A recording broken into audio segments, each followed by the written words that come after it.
मातृभाषा तेलुगू असली तरी विठ्ठल भक्तीची भाषा मात्र एकच, ती म्हणजे श्रद्धा आणि समर्पणाची। सोलापूरच्या पूर्व भागातील विडी कामगार महिला आपल्या रोजच्या कष्टाच्या जीवनातून वेळ काढत विड्या वळतानाच मुखी पांडुरंगाचे नामस्मरण करत आहेत। कष्ट, श्रद्धा आणि भक्तीचा सुंदर संगम दाखवणाऱ्या या विडी कामगार महिलांची ही अनोखी भक्ती म्हणजे खऱ्या अर्थाने हाच तो भक्तीचा महिमा। महाराष्ट्राचे आराध्य दैवत पांडुरंगाला कोण कशा पद्धतीने भक्ती वाहील याचा काही नियम नाही। कुणी सोन्याच्या पादुका वाहतात, तर कुणी तुळशीचा हार, तर कुणी आपली सेवा। त्याचप्रमाणे सोलापुरातील महिला विडी कामगार गेल्या 5 वर्षांपासून विडी वळत वळत आपल्या तेलुगू भाषेसह मराठीतून भजन आणि कीर्तन सादर करत आपली अनोखी भक्ती वाहत आहेत।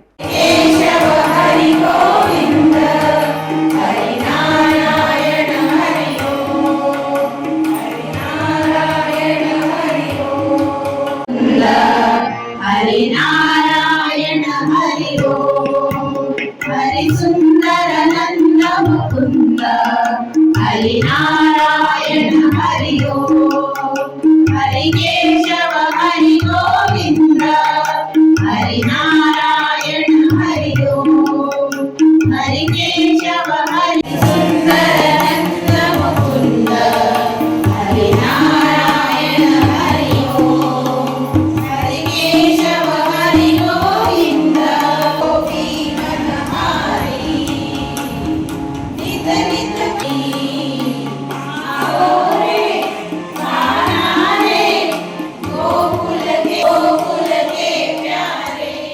ज्ञानप्रबोधिनी संस्थेच्या स्त्री सक्षमता विभागाकडून गेली 5 वर्ष योगा, प्राणायाम, आर्थिक व्यवहार, सामाजिक भान यासह अध्यात्माच्या प्रवाहात महिलांनी मन गुंतवावे याकरिता हा विशेष उपक्रम हाती घेण्यात आला आहे।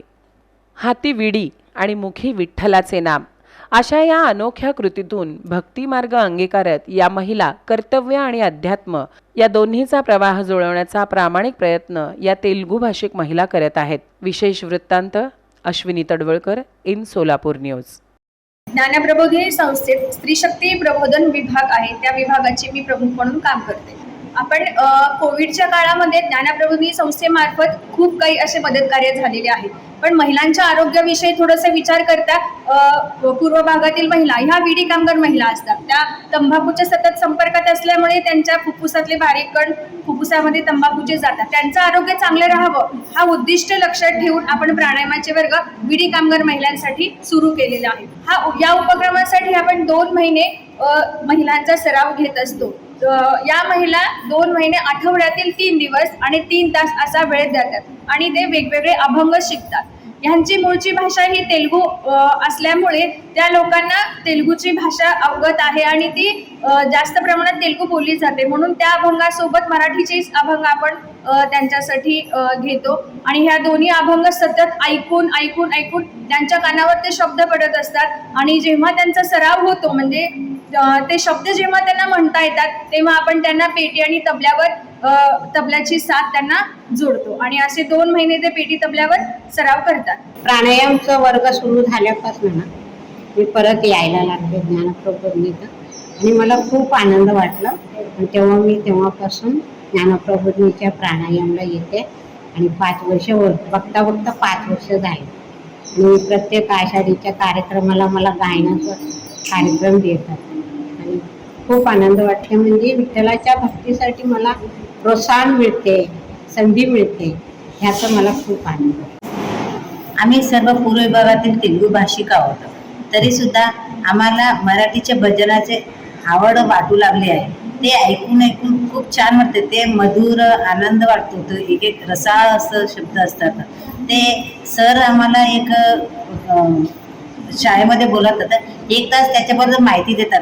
अभंग म्हणजे काय, अभंगाचा त्याच्यामध्ये काय अर्थ दडलेला आहे ते आम्हाला सांगतात। ते ऐकून मग आम्ही इथं येऊन ते भजनाचं प्रॅक्टिस करताना ना ते बरोबर ते डोक्यामध्ये ते घुमू लागतो शब्द, म्हणजे या शब्दाचा अर्थ असा आहे। आणि तेलुगूचे पण आमच्या भजन घेतात, 1-2 तेलुगूचे असतात आणि मराठीचं पण अभंग ऐकून ऐकून आम्हाला ते खूप छान वाटू लागलं आहे।